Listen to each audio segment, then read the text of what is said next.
Hey everyone, welcome to my another mini vlog. आज चाहिँ हामी किचनमा के स्पेशल बनाउँदैछौँ भन्दाखेरि भिडियो चाहिँ लास्टसम्म हेर्नु होला हैन। सो मम्मीले चाहिँ आलु बोइल गरेर छिल्दै हुनुहुन्छ अनि यता चाहिँ मैले मेथीको सागलाई चाहिँ चप गरेर राखेको छु। आज चाहिँ आलु पराठा र मेथी पराठा बनाउँछु। यहाँ सामानहरु सबै रेडी भइसकेको छ। धनियाहरु धोएर राखेको छु, पिठो माडिसकेको छु एन्ड अब चाहिँ यो बोइल गरेको आलुलाई चाहिँ मैले मजाले ग्रेट गर्दैछु एन्ड यता चाहिँ डल्ले खुर्सानी र हरियो खुर्सानीलाई मैले मजाले सानो सानो गरेर चप गरेर राखेको छु आलु पराठा बनाउनको लागि ब्याटर हैन स्टफिङ भनौं अनि त्यसपछि धनिया पनि मजाले यहाँ शेफ स्किल देखाइरहेको छु यहाँ मम्मीलाई मैले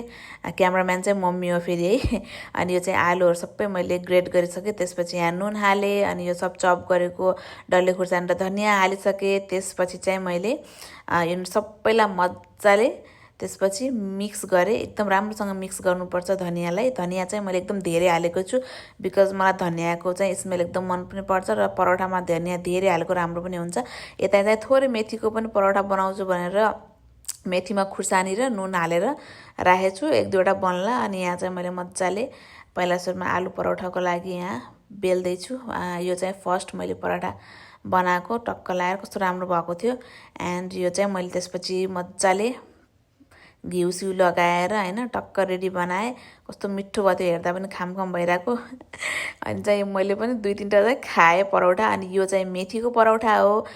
मेथीको परोठा चाहिँ एउटा चाहिँ बिग्रिहाले थियो हैन बिग्रियो अनि त्यसपछि मैले चाहिँ यो नेक्स्ट चाहिँ यस्तो बनाए राम्रो भएको थियो अनि एकदम टेस्टी पनि भएको थियो मेथीको परोठा हैन धेरै पछि बनाए अनि यहाँ चाहिँ सबै परोठाहरु रेडी भइसकेको छ र मैले हटकेसमा राखेको थिएँ तातो परोठाहरु रेडी भइसकेको छ एकदम मिठो भएको थियो खाँदाखेरि पनि सबैलाई अब यो आज चाहिँ हाम्रो डिनर नै थियो यो मेथीको परोठा र आलु परोठा अनि त्यसपछि चाहिँ यहाँ मम्मीले पनि हेर्दै हुनुहुन्छ कस्तो राम्रो भएको मिठो पनि भएको थियो अनि यो चाहिँ चटनी सेजवान चटनी चाहिँ बिग बसमा हेरी मलाई चाहिँ यस्तो खान मन लागेर हैन मार्ट गएर सेजवान चटनी लिएर आएको हैन कस्तो हुँदो रहेछ टेस्ट बिग बसले चाहिँ एकदम धेरै इन्फ्लुएन्स भएर मैले लिएर आए र ठिकठिकै हुँदो रहेछ त्यति खासै मिठो पनि लागेन त्यस्तो नमिठो पनि लागेन लाइक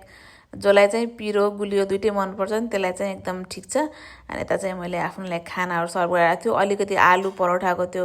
आलु बचेको थियो त्यो पनि हाले अनि त्यो चटनी हाले त्यसपछि मैले खान लाए अनि खादै छु अरु सबैले खाइसक्नु भएको थियो अनि लास्टमा चाहिँ मैले खाए अनि एकदम मिठो भएको थियो आलुको परोठा फेरि खाम जस्तो भइसक्यो So thank you for watching guys. Follow for more such videos. Bye. See you soon.